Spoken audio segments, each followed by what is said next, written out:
but by high school, like a lot of people, broken family. You know, mom went one direction, dad went another direction, lived apart. So high school years were, I don't want to say rough, but I went to 3 different high schools, jumped around to 2 or 3 cities, and at 16 years old, moved myself out. As a junior, I had moved out on my own, an hour and a half away from both parents, just because, you know, an environment that I would say at best was unhealthy. Yeah. At what age was that? At worst, probably dangerous. 16 years old. 16 years, you got out on your own. So I moved in with my brother, who was at a junior college, an hour to 2 hours away from both parents in different directions.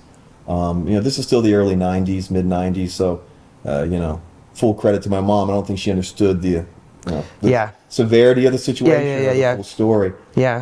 But I didn't even know at that point that it was, you know, it was up to me, if you will. Yeah. And I think early on, it's funny, you look backwards and we talk to people about success principles or what it takes to make it or survive, or what are those points. I just know that innately early on, nothing that happened to me was about me. And so I knew that. I never personalized my situation. Yeah. I never personalized. Like holding a grudge, you mean? So the things maybe my father didn't do for me. So the house I moved out, my father has since passed away. But it was a rough environment, a lot of drugs, a lot of alcohol.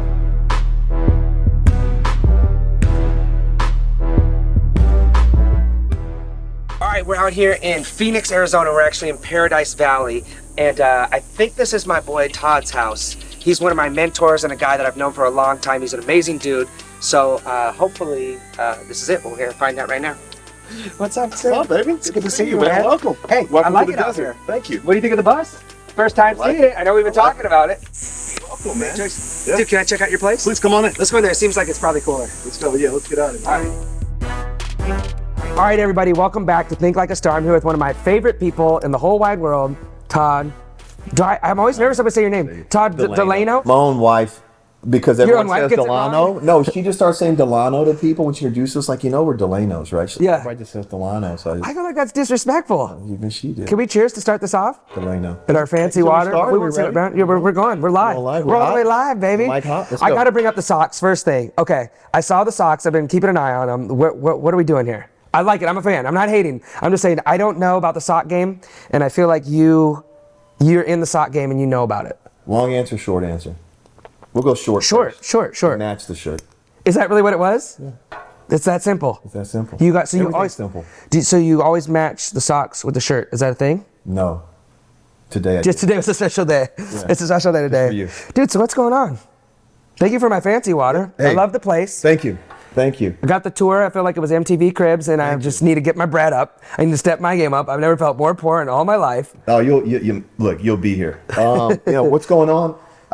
I think I would describe it at this point is don't mess it up mode. You're trying to make things happen. You're setting goals. You're achieving, and then at some point it just starts steamrolling, and it gets bigger than any of your efforts. Because for years, your efforts far outweigh the results. It's like, man, I'm doing all this, and then one day you look up and you're in a palace. Holy cow! Like the results are bigger, and then what happens is you really become intentional to not just to grow, but don't mess it up. Yeah. So you know if everything I do, everywhere I move now is intentional with the business, with the family, with the youth basketball organization. And really those are the 3 things for me right now. It's a pretty simple life. It's gym, it's work, it's youth basketball, it's family, it's sleep. Let's wake up and repeat. I'm just glad you didn't go gym, tan, laundry. I was like, wait, where's it going? This seems like it's taking a turn to the Jersey Shore, and we want to stay as far away from there as possible. Not that there's anything wrong with the Jersey Shore. It's totally nothing wrong with it. In fact, I mean, you could live in this house and do gym, tan, laundry, but when the cameras stop rolling, you don't live in the house. With that setup. Yeah, with that. Dude, so, okay, so I feel like we have so much. When's the last time we saw each other? Last time I was here, we were trying to connect. It didn't happen. You big timed me. Probably 8 months. 8 months ago. Yeah, I did big time. So it's a funny story how we met. Sure. How was the story? It was we were talking about earlier. No, we have mutual friends. A mutual friend. The spiritual gangster. Yeah, Ian Lopeton was spiritual gangster, and he knew you were a basketball guy. He knew I was a basketball guy. Yep. And another thing we had in common was this crazy energy level. Yeah. And positivity. Yeah. And so when I met you, for me, it's a pretty simple formula. If I find people who are intrinsically motivated, who are positive, who inspire me in some way, I hang on to them. And it's not not a tough formula. Dude, you're making me emotional already. 5 minutes in, I'm about to cry. No, I remember you and I were talking on Facebook in the beginning. Then you wrote me this thing, and I was like, I could just tell by writing back and forth a message that like this guy is passionate. He has an incredible story, and now he wants to help other people, inspire other people through the things that he's doing. So I would love it if you shared a little bit of like your upbringing, because I think it's so powerful. And I feel like I know a taste of it, but I feel like there's even more. You were in Houston. Yeah, and it was rough. You were in like a rough area and had a not an ideal setup. I'll give you the short version of it. Okay. And know that I'm giving you the story to hopefully connect to a few kids, a few of the people in your audience. It's not a story I tell to sound braggadocious. And I don't think it's that unique. And I think, in fact, when you asked me to do this with you, I think the uniqueness of my story for you is I'm not the type of star that, I know the people you hang around with. I know the circle you're able to run with. But guys like you. No, guys that are used to being in front of the camera. Guys that have, flashy, I would say, flashy. I got you. would say, I know what you mean. This is entertainment. You're in the entertainment field. I'm not in entertainment. But because of that, I think my story it resonates a little more. And so, happy to share it. Grew up in the Houston area, youngest of 3 siblings, but really wasn't supportive. I was an athlete as well, and in small town Texas, football, basketball. No, I've seen you on the Wii Nintendo. We had some battles. I'm so bitter at this guy right now. But we will talk about that later. So he wasn't necessarily around, but I remember early on, it didn't bother me. I probably had a healthy sense of ego or self early on, and just had made a decision that, listen, life, if I'm going to make something of it, it's up to me. And so, personal responsibility kind of happened early on for me, and this positive momentum, a sense of self. So you think that was around like, it's tough to know, but 16 is when that clicked in. It's like, it was 16, I'm steering this ship. And it was 16 that I made a decision. Okay. I'd moved back home for a bit, my senior year for half a semester, then was off on my own in college. And was in junior college, and you have to understand that I think the genius that I have, or if there's a moral to my story or a narrative, is that I'm average, right? I mean, average looking guy.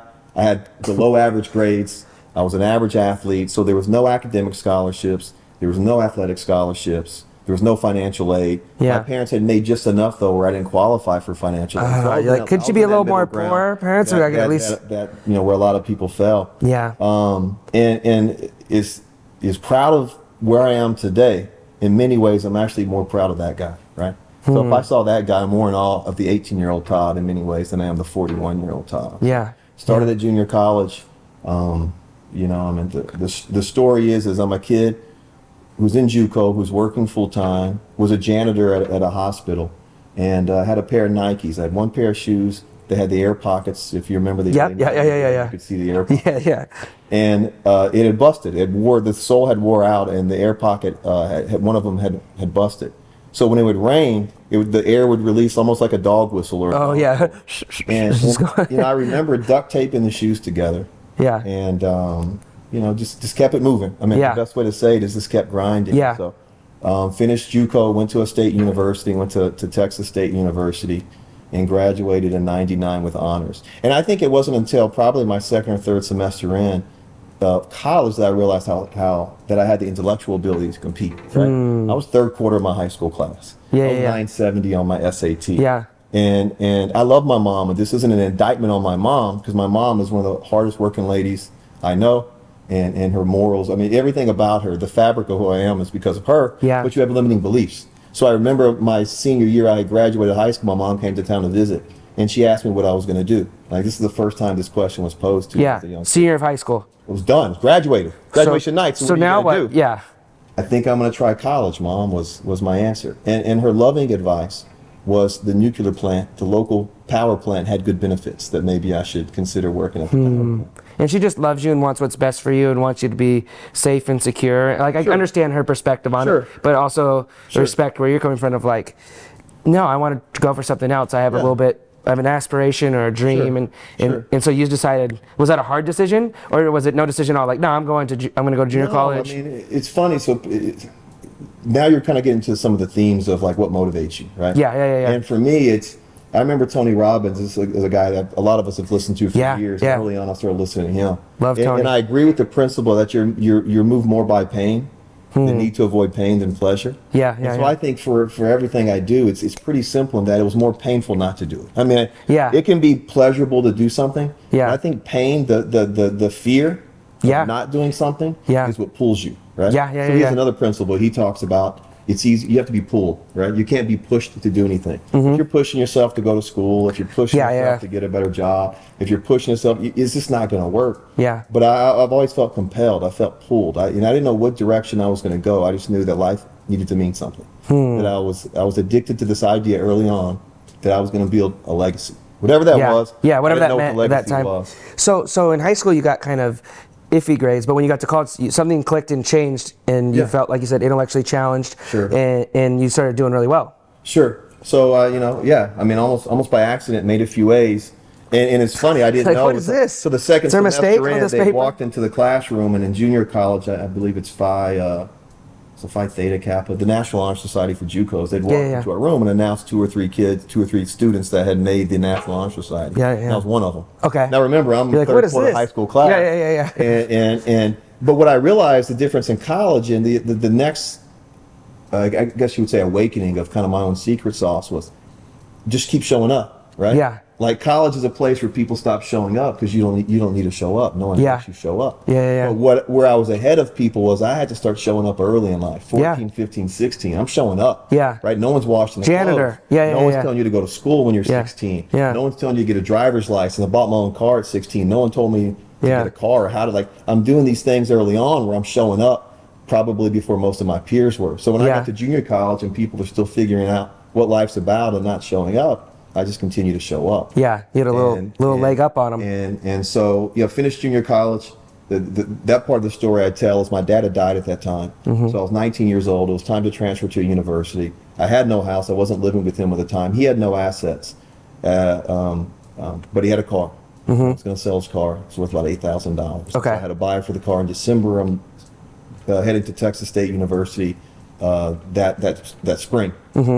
And no insurance, I hit a deer. So it's 2 weeks before school starts. I had an automotive dealership I was bringing the car to that weekend, and I hit a deer, totaled the car, and sold it for $2,500, $2,400. So this was 1996. Are you kidding me? Or 97. Just a freak. But yeah, freak accident. But once again, it's that theme of, you know what, life doesn't suck. You don't make excuses. You keep doing it. So I sold the car for $2,400. And I put $1,500 cash down. And that's another theme in my life where I always invest in myself. I always I'm always going to double down on Todd. That's the best bet. I believe in that's me. That's the best bet I know. If I'm going to invest in anybody, I'm going to double down on me every day of the week. So paid cash for the semester, had $800 in my pocket, no job, no car, no safety net, and nobody in my life that's ever went to a university. And I graduated 2 years later with a degree in finance with honors from Texas State. And then didn't wait to get started. So I graduated December of 99 and the 19th. And by December 23rd, I was in Los Angeles. I didn't know anyone in the city. I didn't have any reason to be there. But I felt compelled to make things happen. And there you were. Good story there. I don't know how much time, and I don't know if you're gonna. No, for sure. I want to hear it. So, we got all the time. So I get to Texas State University, and I graduate from what is today Texas State, but in 99 was still Southwest Texas State University. And so I'm hitting the streets in LA. I don't know anybody, but I have a finance degree. I think a stockbroker sounds like a good direction to go to. And I have a full head of hair. And I'm from Texas, so at that time the fixin' and y'alls and ain'ts were still in the vocabulary. I don't know if you've ever what seen, is this guy? I don't know if you remember the Beverly Hillbillies. Of course. You seen where kids. Well, I'm Jethro, right? Literally, I'm 6'4", full head of hair. And I'm as hillbilly as they come. People are loving it though. Well, they did, but you don't know it, and you don't know why they love it. It's almost a shtick. But so I'm hitting the streets of LA, looking to become a stockbroker. Walk into a UBS Payne Weber branch off of Ventura Boulevard here in Encino. And somehow, some way, make the front receptionist smile, laugh, whatever it was that made her think, you know what, maybe we'll give them a chance. She slides, no interview in place. And remember, this is a very prestigious financial firm. You just don't walk in off the streets and say, here, like you to interview me. they see Wharton College on the resume. Yeah. And they see a finance degree with honors. Yeah. So the ops manager brings it back to the branch manager during market hours and says, hey, we got a guy from Wharton out there. And if you know anything about universities, Wharton is, one of the most prestigious colleges to graduate from, or schools to graduate from. So they're not going to let a finance major from Wharton slip past them. Wait, so was it wrong on the... I'll tell you. Okay, I was like, wait, you didn't go there. We just talked about it. So they let me back during market hours, and it is, if you've ever seen any of the financial movies, name it. There's the bullpen, Wolf of Wall Street. Bullpen. The markets are going. The young guys are in the middle, cold calling, doing everything they do, and I'll walk through all of them to Mitch Ackerman's office in the back, and the first thing he says is, they tell me, how you doing, Mitch Ackerman? They tell me you just graduated from Wharton. I said, well, yes, sir, I did finish Wharton and transfer, but just to be clear, that's Wharton Junior College. And so he looks at the resume. Southwest Texas what? Texas State, sir. It's a regional state college you might not have heard of. It's great. It's a great one. So he literally, now he's disturbed. He's interviewing me, but you could tell he's more annoyed at whoever the hell let me pass. Who's wasting my time? How did I get to his desk? And the series of questions go something like, how much sales experience do you have? None. Yeah. How much finance experience do you have? None. Yeah. How long have you lived in LA? 3 days. Son. I'm here though. He says, son, I just hired an MBA from UCLA and a Cornell graduate. Who in the hell are you? How the hell did you get my office? And why would I want you? Basically in that fashion with a red face. And I remember staying calm and answering, look, I was able to get to you, wasn't I? I graduated 4 days ago from a state college in Texas, and I'm in your office right now. This is who I am. That was the answer. His reply was, for every 100 people I interview, I give 50 an exam. For every 50 I give an exam, I hire one. Todd, get Gloria an exam. I'm sorry, Gloria, get Todd an exam. Yeah. And so it was a timed exam or whatever you want to call it, and I was hired the next day. So you killed this exam. Yeah. So started in LA was a good experience for me. It was a chance for this rural Texas boy to be exposed to life, to be exposed to finance, to be exposed to culture, and I appreciated the time there. But at some point knew it wasn't for me. Knew I could make it. I mean, the work ethic wasn't the problem. Yeah. I knew I could do the job, but it just wasn't for me. So then the industry of pharmaceutical sales still is a hot industry. Certainly 20 years ago, 15 or 20 years ago, it was the industry to be in. And so I have a similar story of how I got into Pfizer. So I worked for Pfizer for 6 years. So I left the company in LA and knew a recruiter in LA, and in Jesse LeBeau fashion, continued to kind of navigate life. Where are we going? Yeah. Stick my foot in the door. Just go for it. Figure it out. The door was open. Stick your foot in there, then figure out what to do once you do that. Yeah. So same thing. Didn't have an interview with Pfizer. Can't get into these corporate offices. How'd you do this one? For your guy, and I think this is applicable for anyone who might be listening to your show. Yeah. Once again, Fortune 100 company. How are you going to get a resume there? Who do you know? What is your network? You're not experienced enough. How do you do this, right? Yeah. Had a recruiter's name in LA. Went to the website. At this time, I'd moved back to Houston as I'm interviewing all over the country, figuring out what my next move is. Yeah. And knew there was a regional office in Dallas. And you'd be working how long at the other place? 18 months. Okay. So I moved from, so you made a little bit of money, got a little bit of experience. Yeah, but I left and I got some experience, but left the industry and jumped. And that's another theme in life, make your move before you're ready. I mean, if I kind of want to anchor off on some themes or some statements that resonate with me, make your move before you're ready. Yeah. And like I had said to you earlier, people say, Todd, you're motivated, or how do you motivate me, or you motivate others? Yeah. Motivation follows action. People think you get motivated, you listen to ET in the morning, and then you go do whatever you do, and that's not the sequence. Yeah. The sequence is take some action, and then you got to figure out how to stay with it when you don't feel like it. I mean, I remember when you started your series. I remember you saying, "Todd, I'm going to do this." You've written a book, but I don't have. No one's laid out the roadmap. No clue. Same thing. So you stated out loud, and you took some baby steps, and then you plunged. Then you went to Alaska. And we're doing a tour. Go on the media, tell everyone, just proclaim it. It's all the same. I mean, everything. And so if you're talking to me or you're talking to people, in the next interview. The themes are the same. I mean, the themes are simple. It's easy. So it's no different. So for Pfizer, same thing. Didn't know anyone. Get to the corporate office, and you're not supposed to walk into these corporate offices. It's not like they have welcome mats for people. So you just showed up, no appointment, no appointment. And the Dallas office wasn't even on their corporate website. Yeah. New York company on 42nd Street, but I call the 800 number, figure out where the closest regional office is, have no money for a plane ticket, drive 6 hours from my house to get to the regional office with no reason to be there and no interview. And I walk into the building and go to the top floor, have a resume in hand, and I had a recruiter's name in LA, and that's all I had for even any material to be in this building. Jesse if you remember Payne Weber at Word for him, made the front receptionist kind of smile or laugh, got to the ops manager and wiggled my way in. So I always feel like if I can get in front of you, I have a chance. Yes. So I love that. There's something for saying for getting physically in front of people, because an email or a call can be dismissed, but when you're right in front of someone, look at them in their eye, it's a little different. You feel like you can be charismatic. Sure. You can plead your case or show how you'd add value. Yeah, whatever whatever it is that you bring to the table. Yeah. Walked into the building, and this time it was a guy that looked more like a security guard. I mean, this is a 45, 50-year-old man with a mustache. At the front? At the front. Okay. A little less welcoming. Yeah. Than They could be able to flirt with this one. The nice older lady I'd met at Payne Weber. So I signed into the book. So there's a log up front. Interview. I see a few people sitting down next to me, and it said Julie Jennings. I'll never forget her name.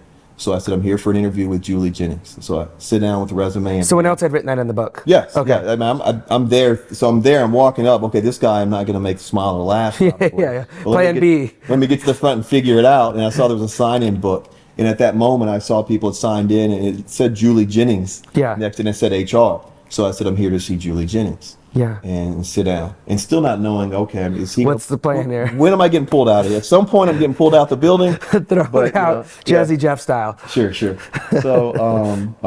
I never got to Julie that day. They cross-referenced the resumes or the interview log and said, Julie's not expecting you. To which I had a response that so-and-so from LA told me to see her. She knew I was in town. She was supposed to set it up. My apologies. Can you please make sure this resume gets to Julie Jennings? Okay. Drive home that day. This was a 15-hour day that, what results did it net? Except that the next morning at 8:01 a.m., I call the corporate office in Dallas and say, can I speak to Julie Jennings, please? This is Todd Delano. They patch me through to Julie somehow, some way. She picks up the phone. Julie, you don't know me. I dropped a resume off yesterday. And I've learned later from her, they get thousands of resume requests a day. They literally get emails. It's thousands of resumes a day as they're trying to place for jobs. My resume was on top of her desk. She says, well, we have a hiring freeze, but you sound like an applicant that may be worth phone screening. And 5 minutes into their interview, she said, you know what? We have a few openings around the country. There's one in Phoenix. Would you be willing to interview for it? I said, sure. And that's how I got to Phoenix. That's how you ended up out here? That's how I ended up in Phoenix. Taking massive action. Dude, I love that we have this quote. I mean, it's not our quote, but it's pretty known, but it's the jumping off the cliff and building your wings on the way down. Or getting off the boat and then burning the boats. So you're stuck there. You're here, you figured out you drove 6 hours. Sure. When you were on that conversation with her, did you let her know that, I drove over there? Or did you not even mention that? Yeah. No, I let her know later. But of how far you were willing to go just to have a shot. Sure. Where, and another thing we talk about a lot is, if you don't go for it, you don't even have a shot. And if you didn't work out, you were in the exact same spot where you would have been. So you had nothing to lose. Why not go for it, And I love one common thing that I feel like that you embrace and live wholeheartedly every day is you love to grind. Yes. You're a grinder. No one is going to outwork. Yes. Todd, you know what I mean? No one's gonna outwork my boy TD. He's gonna get up earlier than you. Sure. Did you see that thing the other day with Jason Williams, or I guess Jay Williams now, and Kobe? I did. Yeah, where he's we haven't talked, and which is funny because you would even bring this up. But this is how I know, by the way, that we're in sync with each other. Yeah. The fact that we're tuned into the same types of things. This is a random thing that's been viewed by still a small number of people. But go ahead. For those of you watching, Jason Williams was one of my favorite players in college. He was incredible, and I was watching Duke because they had the Alaska players. So that's how I kind of got into Jay Williams as a player, and he talks about, I don't know if it was the first time he played against Kobe, but they were in LA. He's like, I'm going to get there early. I'm going to put up shots and get an opportunity to, outwork some people and get prepared for the game. And he gets there. Kobe's already in the gym, and Kobe's putting up shot after shot after shot, and they go on to play the game. Kobe goes, I think, for 40, he said, and afterwards he's like, I gotta ask him, why was he working so hard? So he goes up to Kobe and is like, what was with you putting up all those shots afterwards? And he's like, I wanted to do it to get better, but then I saw you there and I wanted to send a message to you that you're never going to be able to outwork me. I'm going to do whatever it takes to win. And here I am at the peak of my career and the top of my game, but you're still not going to outwork me, because that is the key. You know, that is the major key of success. And I feel like you embrace and live that. And you know my story of getting up and dribbling a basketball, you know, 9 million times and getting jumped at when I went to junior college too. So I started at, I don't know if I've ever had this conversation with you, but I started at the private Nazarene school. Real cush, expensive school to go to, a lot of, you know, easy in your comfort zone. Got in a little trouble, went back to JUCO, only white player, and I'm getting like jumped into this team like it's a gang. Like 1 year we were Bloods and 1 year we were Crips. I'm not sure which year was which, but it was like in San Diego. I'm like, what are you guys talking about? But they were like, they were doing some stuff, man. They were like, it was wild. And I remember this one day, this dude, he went by Joe Nani, because in Chicago they all say Joe. You know what I'm talking about? Like, what's up, Joe? Like, what? I don't think this guy knows my name. Like, it's Jesse. Like, so his name is Onani, but we called him Joe Nani. And gosh, I hope he doesn't watch this and come find me now. But I remember, you know, they would get physical and try to throw me around, and I was just the type of guy, like, I'm gonna stand up for myself. I'm gonna get back up. I'm gonna get in your face. And this dude, he's from the hood. He grabbed me by the back of the head. I had longer hair, and he went up to this ball rack, and he just was slamming my head over and over again. And you know, I was just like, what is going on right now? And no one jumped in and helped me. And that happened for probably 3 months straight, where guys were big, like 6'7" dudes, were just laying me out, like, because they didn't like that I was the new little white guy on the team, to be honest. But then once I won them over and got that step of approval, and they saw the work ethic and, you know, got to know me, then they became some of my closest friends that I'm still friends with today. But there was that initial thing of like, dude, you gotta prove it to people. Like, you're not just gonna be giving it on a silver platter. And the thing is, if you are, you're not going to appreciate it. And I wouldn't want it that way. And I feel like that's what's so awesome about your story, is like, no one gave you anything. Like, you worked and like you went for it. So fast forwarding a little bit, I know you're at a high right now. We're in your beautiful place. You know, I saw the Sprinter van out front and all these things. But when we both have been at points where it's been like this. So tell me a little bit now about your own practice and kind of some of the highs and lows. I will. Let me. So let me go back. So let me first. The interview. Yeah, we got to finish it. Yeah, let me first tell you though that it makes sense now. I always wondered why you slammed my head against the ball rack. Well, that's for others. I don't like to lose. Yeah, but now I realize it was a learned behavior. Okay, you beat me. I let you beat me in one Wii video game, dribbling. What was the name of that game? No. If we can really lay it out for your audience. Let's lay it out. Let's lay it out. My son, who's 12 now, was 9 or 10 at the time, and he actually beat you in a basketball dribbling game. This guy's son is a freak, first off. He has more experience. It was a dribbling game, and you're Jesse LeBeau. He has more experience at the game. I think I had a sore throat for like a month and a half. It wasn't suitable conditions. I had like a undersized basketball. Do me a favor. I'll make sure I have the video. I'll make sure we can post a clip. Do you have it? At some point. I'm pretty sure I do. And if I do, we'll link it up in the show notes. We'll let you people be the judge. I hope I can find it, because if I do, then your audience can be the judge of. Yeah, no, he beat me. Fair and square. I'll give it to him. He beat me. And then you came in and you beat me. But this game, there was like, I need to learn how the game works, because you know I can dribble. There was skill involved. You're right. Yeah, there was basketballs and there was skill involved, so you didn't have a chance. And then I heard you playing Wii against some like a top Olympic athlete who like won, you know, the top of his game. Vincent's. It's really not me. It's Vincent. Okay. So Vincent's beat you. He's beat a couple NBA guys. Yeah. And God, I'm so mad right now. I mean, it's glad we could go there. Glad we could talk for hours. Revisit my nightmare. But so bring it back full circle though, because how do you're in the house and I don't show people the house a lot. Yeah. You won't look at my Facebook. You won't. No, you're low key. Not a lot of selfies of me with who I am and what I do. Yeah. But the fact is a house like this doesn't come from corporate America, right? I mean, you don't get here. By having a corporate job. So fast forward 6 years, I'd been in corporate America in Phoenix. I got promoted back home to the Houston Medical Center, which is my home city.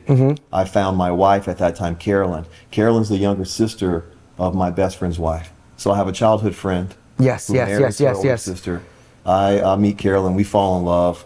We have a child, Vincent, and this is 2005 or 6. But I'm miserable inside. So now I'm 28. I'm pretty comfortable. Yeah, you're making money. You got a secure job. Whatever people think is comfortable when you're in college and you're hoping you have a certain level of success. Yeah. Had a 6-figure income, I'm at a Fortune 100 company. Yeah. Have a nice house in Houston. I'm home every weekend. Wonderful family. Have a beach house in Galveston. Have a beautiful wife. I have a 1-year-old son. Yeah. And I'm miserable inside, right? And this isn't it's not how it's supposed to lay missing. out, right? I'm 29 years old and here, and I realized that I just wasn't grinding enough. It wasn't, like for me personally. Yeah. 3 or 4 million in a 401k and a retirement at 60 was a death sentence. I mean, I was on the march. Yeah. And it scared the hell out of me, and it wasn't what I wanted to do. So and people hear my story, and I shared, tell me the story, the inside story. I said, well, do this. If you're in a relationship, or if you have a wife, get yourself a 6-figure job, go buy a house, get stable, and go home for dinner one day and tell your wife, I'm just not self-actualizing. You know the Maslow hierarchy of needs, baby. Yeah. It's not quite. I'd like to trade all this in to see if I can maybe make it up one level. I'm sure she'd love that. Up on self-actualization. And but her message was tell me more. I mean, her question to me was tell me more. And I said, listen, I have some ideas for a business I want to start. I have more contacts in Arizona, and if you follow me out to Arizona, I can promise you $30,000. Coming off 100 and whatever it was, 60, 70,000 the year before. So I think I can promise you 30,000, no benefits, 1099 style. I can move into an apartment. You can get a job, and I can, I can self-actualize a bit. Sounds great. Yeah. Wait, and how old is your son at this point? Was 18 months, I think. So this is a huge risk. Huge risk. Huge risk, and for her, not stable. Away from her family. Her family's from Houston. My family's in Houston. Everything she knows and everything my family knows is in Houston. And she said, let's do it. She said, I'll follow you. That's love.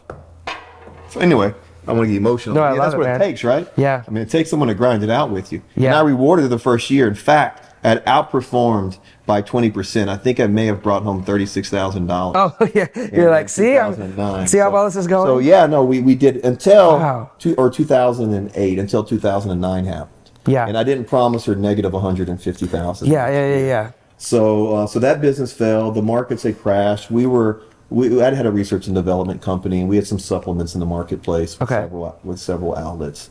To give you a short version of that company. Yeah. It had failed. I had lost everything, and I was at a point where I had two options. Once again, jump back in the chow line of corporate America, take a sales job. I can sell anything, so I need to sell, or continue to fight. And that's another theme that you have. You mentioned something earlier. It's like, once you jump, what's the worst that can happen? Yeah. You back where you are. I mean, what's the worst? And even if you're not where you are, what's the worst that can happen? Yeah. And for me, that fear of not jumping has always been bigger than the safe. The safe road scares the hell out of me. Yeah. And so I started this company, the company I have today, ServeRx, at that moment. And so I learned of this concept of pharmacies in physicians' offices. I helped a doctor in Tucson set up my first pharmacy. Didn't let him know how desperate or how poor I was. And so I'm commuting 2.5 hours each direction, 4 days a week, with no money. I made no money for 6 months. So if you come to my office, you'll see I have my first office was a closet and a medical office. Yeah, you had literally a closet. Literally had a closet. You told me that. I remember having 2 paint buckets. And this is 31-year-old Todd. Yeah. Todd, who was a stockbroker, who's in New York. Yes. Making six figures by 24 or 5. Who everything he touched turned to gold. And here I'm at 31 years old. With a closet office score and dodging the repo man and working in a closet, and I had 2 paint buckets. I had a desk with 2 paint buckets and a piece of plastic on top of it, a laptop on the desk, a second laptop, and I just grinded it out. I mean, back to where I was comfortable. So 6 months before you even got any money, and then you got a little bit coming in, and it slowly built. Sure. And so I just kept reinvesting in Todd. So from here. You love that. You love that, Todd. Thousands of clients around the country. Yeah.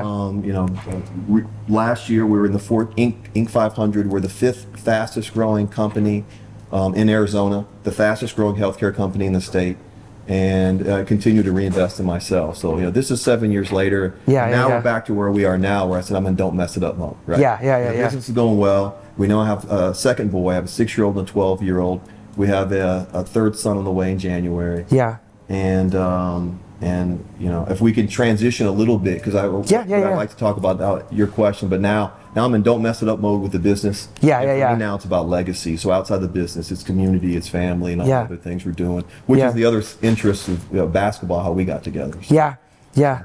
No, that's amazing. It's been such a fun, but even so with this company, and only share like what you're comfortable talking about. We don't have to go too deep, but like even this one has been like this and that, where I remember we were talking not too long ago and you're like, there's things going on and I don't know like what's going to happen. It could go any of two ways. It could be this giant home run that's, changes everything to that level up, or it could just all come down in flames. But in the meantime, I'm gonna grind it out. And if that second option happened, then I'll find a way to recover and bounce back from it. Yeah, you've always had that perspective and that attitude, and we're still there. So I mean, that's where I'm at right now. Yeah, we haven't. Yeah, I mean, no one ever makes it, but literally, I'm still in that moment. And I remind my kids, like, look, this is not who we are. This house is not who we are. Yeah. It could be gone. I'm okay with that. Yeah. You have to be. Most entrepreneurs, you would go crazy for any other reason. So I'm happy because of it's the grind, it's the opportunity, it's the engagement. Yeah. So you always hear you talk about Kobe Bryant, it's being in love with the process. Like, some of this isn't a goal. Yeah. You don't write down I want a big house. You write down, who you're going to be and what you're trying to create as a legacy. And when I talk to kids, I tell people, no one knows what they want to be. Yeah. You may have people listening, what do I want to be when I grow up? But that's a tough question. I mean, that's and it's probably not really an answerable question. It's the wrong question. To me, it's who. I always tell, who do you want to be? Yeah. Who? Seriously, who do you want to be? And whatever that is, it should be consistent. So I don't care what I do. I'm Todd. I mean, but you ask people back home, who is Todd? You ask people in my office, who is Todd? You ask people in the youth basketball organization we run, who is Todd? Yeah. You see 5 a.m. Todd. You see 10 p.m. Todd. You see Todd in front of 100 people. You see Todd by himself. Yeah. That Todd should be a person we should identify, and it should be consistent. Yeah. You see Todd with a billionaire. You see him with anyone else on the street. And that's one thing that I love. Even just before we got going here, you're asking my guys that are here, like, how are you doing? What's your story? Like, you genuinely care about people. And I feel like that is also another just a fun thing about you that I enjoy, but it's just a key quality of like, that's why people want to be involved with you. They can tell that you like the work that we've done with kids and coming to the camps, all that stuff. Like, you got a lot of important stuff going on. You don't need to be doing youth basketball work and things in the community, but that's Todd, and that's Todd 100% of the time. And I think so many people, and we were talking about this earlier, it's like you present your one person and maybe you're trying to project a certain image, but it's not really even who you are. And why would you want to be someone that you aren't even, you know what I mean? So that consistency of being that person, from when you wake up in the morning to when you go to bed. I didn't mean to cut you off. Keep going. But I just love that. But you nailed it. And we were talking earlier too. So the first answer I would say, advice for your audience, is know who you are. And who you are has more to do with your character strengths. Yeah. So I want this. We don't have time in this conversation to talk about it. I have two specific things that kind of tenets to character development when I work with people. The first is character strengths and virtues, and I have a survey, an online tool that I use that helps people identify their character strengths. And I can give you the link and you can share it with your audience. But it's knowing your character strength, and the second is this idea of emotional intelligence. Yes. That's another thing I'm passionate about. It's a thing I'm certified in. It's a thing I also teach my employees and the youth that I work with in a mentorship way. And so it's character and it's emotional intelligence, and you nailed it. So I know who I am. And so why do people follow me? Why do you like me? Yeah. Because I think the theme of my life is when you're with me, you win. And not because I'm great. Because you know that I legitimately want you to win. You feel it and you sense it. And I have a certain level, a certain skill set that helps you get to where you want to be. And for no other reason than I innately want you to win. And so another thing I tell people about me is the legacy for me isn't this house. It's not the company. I was wanting to know, what is the legacy? We're all going to have an epitaph. We're all going to have a eulogy one day. And I was best man in 4 weddings. I officiated with 5th friend's wedding. And I hope that I'm a good husband. I hope that I'm a good father. And I'm a good friend, So those are the tenets. Now, it bleeds into corporate America. It bleeds into the community, which are the other buckets I fill up in my life. But it's just being consistent with who you are. When you fall in love with that idea of who you are, and that's you can get excited about anything. So now we're back to how do you stay where you're at during the highs and lows in business or life? Because every day isn't fun, right? Life isn't fun, but the challenge is fun. Right? The consistency of who you are is fun. And so that's the part, if you talk to someone like Kobe Bryant, where you mentioned earlier, it's that process. They identify who they are, It's, Kobe can't dream of scoring 40 points. That's not what he is. Yeah. Kobe's going to outwork you, and because of that 40 points come. Yeah. I don't have all this because I said I want to be successful and be able to brag about my wealth in front of a TV audience. Yeah. I have all this because I said I'm going to be somebody one day. And I wrote down. The action taking is so powerful. I wrote down when I was 25 years old. Really thought, okay, what's my next move? Who do I want to be? And I didn't know what I wanted to do, but I had a mission statement. I said that I'm going to be a source of joy, motivation, and inspiration to everybody I meet. And I refined it over the years. So I realized that's kind of narcissistic, right? Yeah. Who the hell am I? Yeah. I mean, am I Dalai Lama? Who am I? I'm going to bring joy to everybody else. I'm Gandhi over here. Like I'm going to walk in the room. It's like that was kind of a narcissistic view. Yeah. And so then I changed you're real it up selfish. to say Real selfish, trying to help people. But I got you. I know what you mean. The message was that I'm going to inspire and be inspired. Was the other part of it. So you're open to growing. You don't have it all figured out at 25. You're saying, right? Yeah. I thought 25-year-old TD had it. So that's the end of my kind of the arc of the story. Yeah. But the message is you're never really there. It's never over. Yeah. It never stops. The camera stopped here, and we're gonna grind it out. Yeah. And I have risks, and I have fears. Same do you. Yeah. But we're gonna keep on smiling. We're gonna keep on grinding, and I love that. Enjoy the journey that you're talking about. And that's something that we've been talking about in our circle of we have all these exciting things coming up with TV shows and getting around all these amazing, cool people that you've looked up to or at least known who they were, and now all of a sudden you're around them, and it's just like, okay, I, being a grinder like you, I'm like, okay, what's the next thing? Who's the next person? All right, we got to get with TD when we're in Arizona. We got to get with the NBA guys. We got to get with the MLB guys. And the bigger we do this, the more people we can reach. And it's exciting. It's all good thing, and it all has a great why and motive behind it.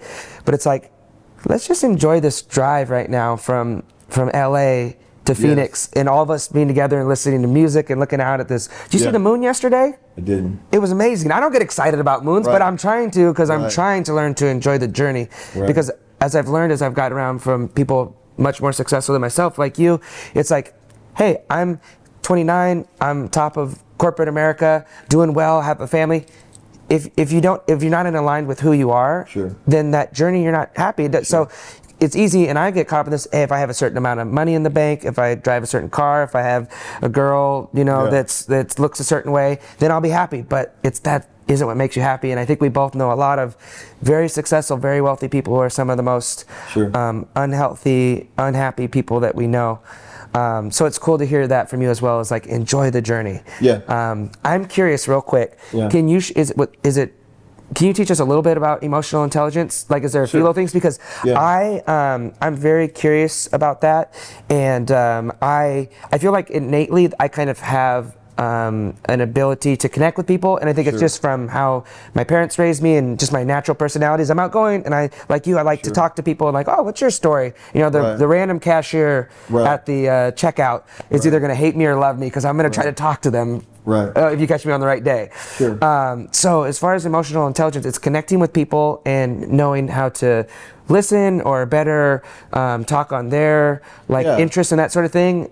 So the easiest way for me to explain it in a minute or less, it first starts with having an emotional vocabulary. So having a wider range of feelings you can identify. How are you feeling? Not just happy or sad, but what are the array of emotions that how do you explain those emotions?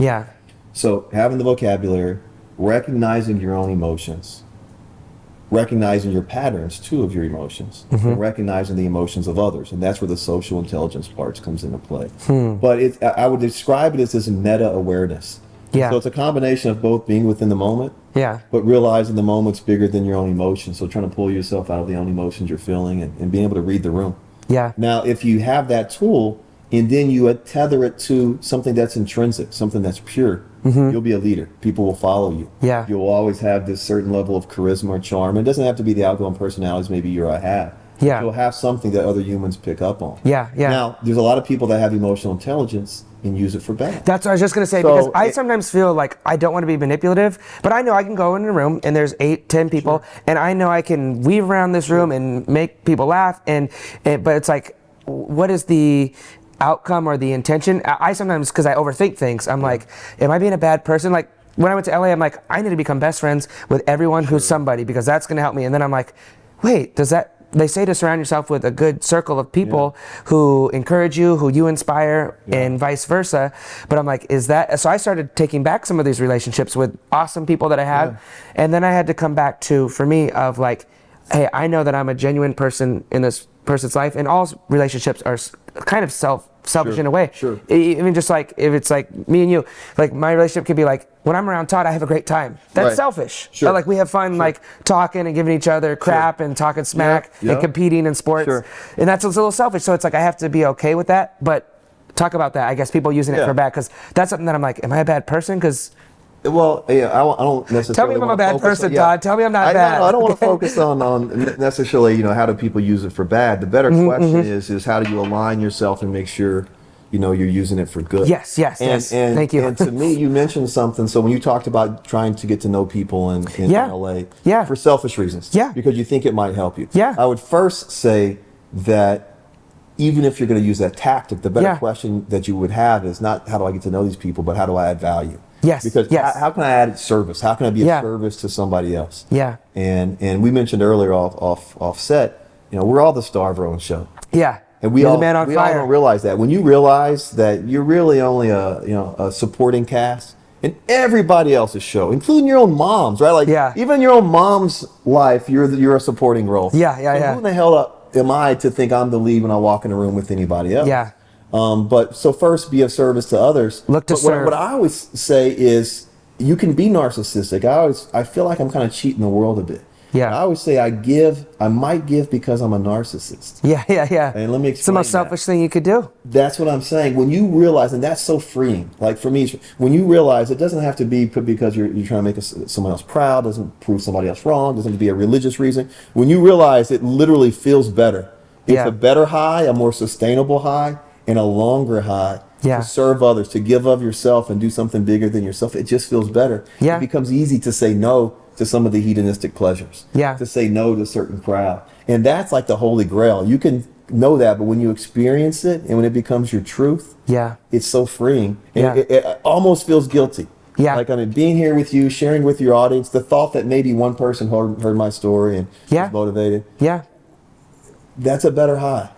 And so how can I do more of this? And so that's to end the segment, that's really for me the secret sauce. No, I love it. I mean, it changed my life. Like I was doing entertainment stuff, I was doing basketball stuff, and then I experienced this of like, oh, this speaking thing and sharing a story and writing a book, and it was like, I want to do this. And this hasn't been the easy path of least resistance. This hasn't been the big bucks. No. People think that I'm some crazy millionaire, you're on TV, you got a bus, all these things. Like, if you knew, like, it is not anything like that, but it's so fulfilling. And I know the money is going to come. It's going to come when it comes, and it's going to work out how it's supposed to work out. And I have great, awesome people that are around me that are coming to my life for a reason, for something that's bigger than myself. But that giving, so I love that. That could be one takeaway from the emotional intelligence, is just look to serve people. And I think that's why I have been able to create some real relationships with people who I don't know why they would otherwise be friends with me. Sure. Like, they're doing things on such a high level and everyone knows who they are. It's like, who's this guy? But you come in like, oh, here's who I am, and here's what I'm doing, and here's how I'd love to add value to what you got going on. So a couple quick things, then we'll wrap it up, because I know you got to get back to work. But if you were going to leave one, I guess, piece of advice, you could only boil it down to one thing. And if you can't, you got a couple. Sure. I have a feeling I might know what it would be for you, but if you were going to empower other people, what would be the one takeaway from either something you've experienced in your life or just something that you believe to help other people? So, a deep question. Deep question. You could take a sip and think about it if you need. Let me first say that I think the game of life, if you will, the rules, everybody wants the cheat sheet. It's simple. People don't want to hear that. Simple, it's not easy. I don't down the 4-hour work week and the guys like the quick fixes of life. We love you, Tim Ferriss. We love you. But so for me, the reality is things are simple, they're just not easy. My advice though to people, or to anyone that might be listening, is that there's real power. The most power you have is your thoughts, and protect your thoughts. I mean, guard your thoughts, guard the people you let in your head.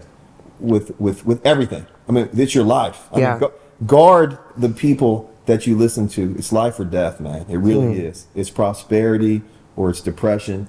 It's in be around people that you know can protect your vision. And it's risky. It's hard to do. See, it's simple to say, hard to do. Yeah. Because sometimes the people in your life that are closest to you, they care about you. My own mother, who loves me and wants nothing but success for me, they may give you bad advice, like my story I gave you earlier. People are scared. Yeah. Go work at the plant. Jesse, what are you doing? Why? Oh, yeah. Get a stable job. You have all these people in your life.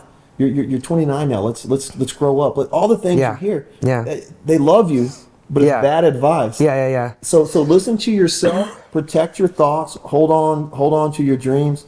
And when you do, outwork others. It always works out. Yeah. You mentioned it works out the way it's supposed to work out. Yeah. It always works out. Because if you're not enjoying the journey, it can't be a means to an end. If you can't enjoy the grind, then you're on the wrong path. Yeah. And you mentioned it earlier. I hope my advice for you is, if you couldn't be happy on your ride from LA to Phoenix yesterday, quit what you're doing. Yeah. It never gets better. Yeah. It only gets more. My life is wildly more complex than it was 10 years ago. Yeah. It never gets easier. That hope you have, that inspiration, that time with the people you have in the van, that's the good stuff. Yeah. So if you can't be happy about the journey and the process, there's no end that's worth the means. Yeah. So that would be my advice. Yeah.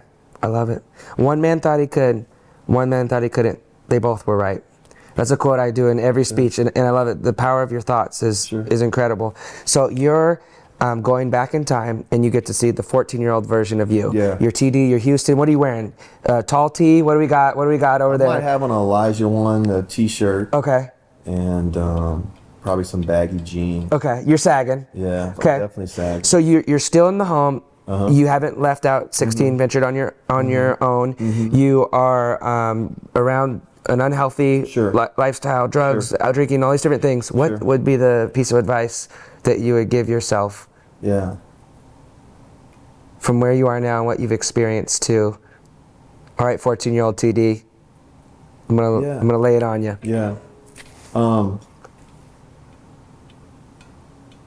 think the best piece of advice I would give that guy, and he obviously followed it, but the best advice I would give him or anyone who's younger, the secret of life, is keep moving, keep grinding, keep moving your feet. Yeah. Because what happens, the secret of life isn't how fast you get there, it isn't how good you are. It's people who have this relentless drive to never get off the superhighway of life. Yeah. This river, it doesn't happen fast. Most of our lives don't crash like we're not on stage like Mick Jagger and we die, some rock star death of heroin in our arm. We die this slow death. We die this death of our hopes, of our dreams, or whatever we're trying to accomplish. And the way life works, it kind of washes you off course slowly and just takes you out, and you drift till one day apathy sets in and you think this is just kind of the way it is and I have to be at peace with it. And the answer is no, you don't, right? The answer is like, keep your feet moving, keep grinding, keep enjoying the ride, and it's going to work out how it is. So just live fearlessly and keep loving out loud, living and loving out loud. Because that's really all that matters. Mic drop. Bro, I appreciate you so much. You've been a brother, you've been a friend. I appreciate you having us here. Sure.